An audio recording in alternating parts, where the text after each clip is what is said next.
Do you guys remember when I didn't sew for like 2 months and I wasn't motivated and I just was burnt out? Yeah, well, we're not doing that again. We're gonna continue to make these projects, but we're gonna be a little bit more intentional with how we keep our sojo up.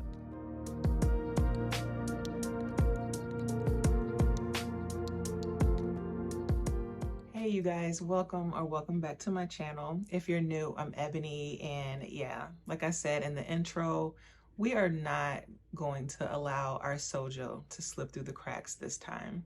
If you've been watching my channel for the past couple weekends or just more recently, you know that the last projects that I've made have been a little bit more on the complicated side, a little bit more intricate, a little bit more time consuming. So my next project that I had planned to make was similar to those last two, where they had a little bit more steps and a little bit more complexities to them. And so before I tackled that project, I knew that I needed to do a palette cleanser. I needed something easy. I needed some instant gratification. And like most of you out there watching, I do have a pretty large pattern stash. I don't think mine is as big as others, but I do have a lot of patterns. I have a lot of fabric. And so I decided that I'm not gonna buy any more fabric. I'm not gonna buy any more patterns until I start to sew my stash down a little bit. And so what I ended up doing is digging through my patterns and just trying to find like some inspiration or a pattern that I had planned to make in the past and maybe I forgot about it. And I did the same with my fabric as well.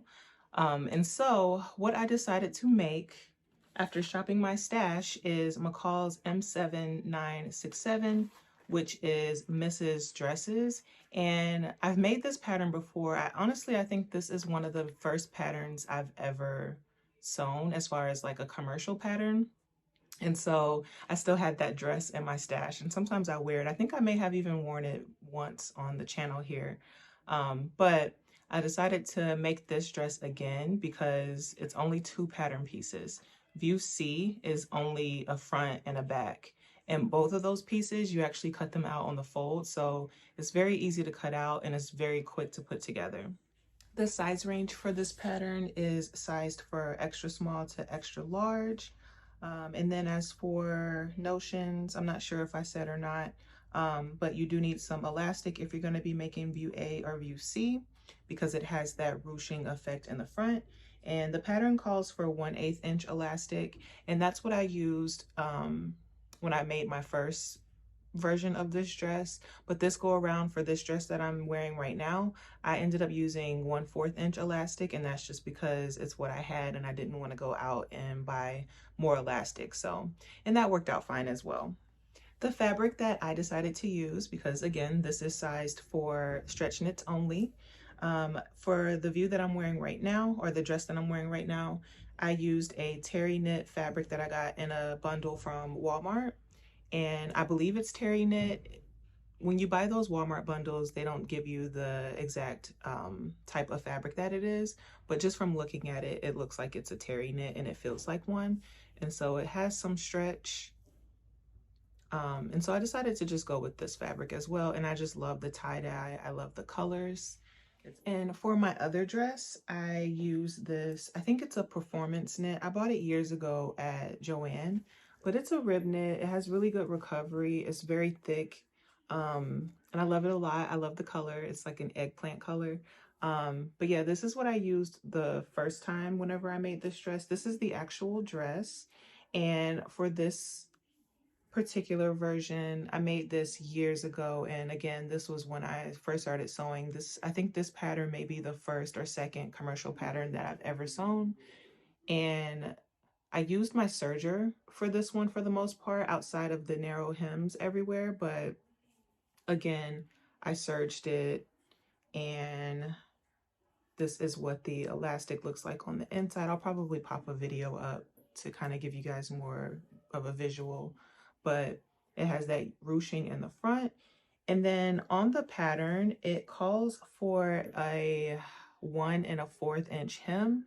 However, on my first version of this dress, which is this one, I ended up just doing a narrow hem all around the bottom.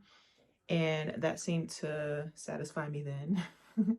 Also for this dress, I did do a little bit of like taking it in. For this dress, it is a, what size did I make for this one? I made a large. I cut out the large originally for this version and it fit like a glove. I love the fit.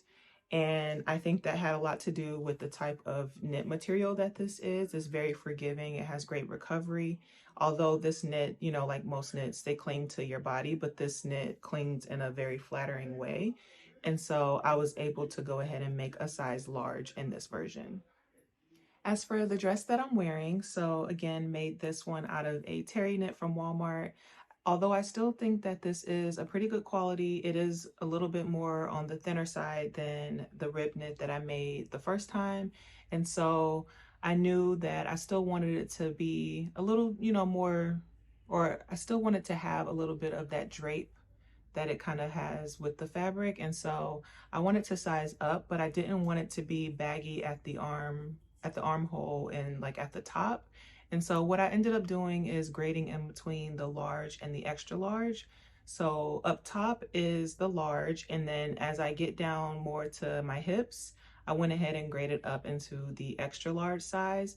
And I think that was a really good idea. I'm glad that I thought to do that. Um, you guys know that I love my knits. They're my favorite thing to sew with.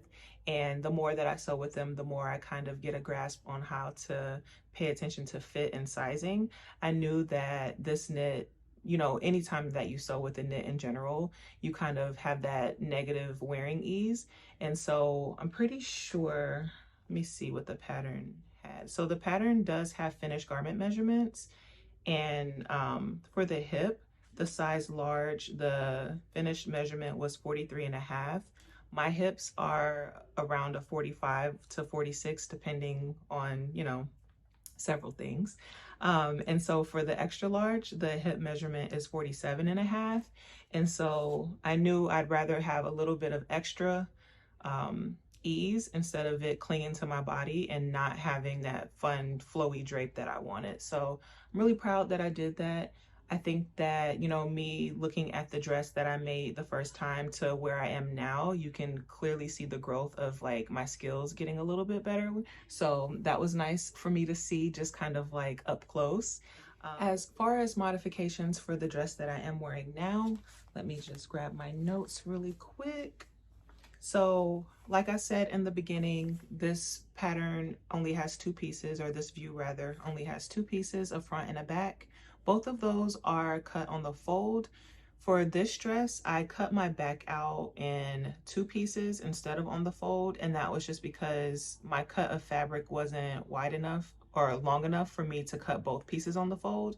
And so I went ahead and cut out this front piece on the fold, and then the back, I have a center back seam, and pretty much all I did was just add 5/8, you know, as I was cutting out that back seam. And then I just pressed that seam open on the inside once I sewed them together.